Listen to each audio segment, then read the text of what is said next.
உலகத்தின் ஆதிகுரு ஸ்ரீ காகபுஜண்ட குரு பகவான் அவர்தம் தர்மபத்தினியார் பகுலாதேவி தாயாரோடு இன்று தினமும் சுக்கிரவார பொருநாள் 4/4/2025 அன்று இவ்வுலகத்திற்கு அதி அற்புதமாக காட்சியளிக்கிறார்.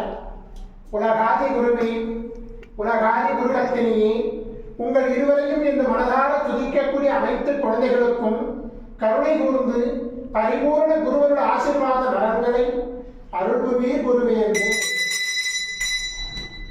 ஓம் சரவண பதகுரு கசடர வனமயே, ஓம் சரவண பதகுரு கசடர வனமயே, ஓம் சரவண பதகுரு கசடர வனமயாய ஸ்வாகா. ஓம் சத்யநாதம் ஜோதிநாதம் ஆகாரநாதம் பரமேஸ்வர ஆசீர்வாதம். ஓம் நம சிவயே, ஓம் நம சிவயே, ஓம் நம சிவயே, ஓம் நம சிவயே, ஓம் நம சிவாயாய ஸ்வாகா. ஓம் குரு பிரம்மோ குரு விஷ்ணு குரு தேவோ மகேஸ்வரः குரு சாட்சாத் பரபிரம்மோ தஸ்மை ஸ்ரீ குருவே நமோ நமः. குருவருள் ஆசீர்வாதம், குருவருள் ஆசிகள் அருளன்புடன் ஸ்ரீ பாஸ்கர மகரிஷி. ஓம் நற்பவி நற்பவி நற்பவியே நமோ நமः.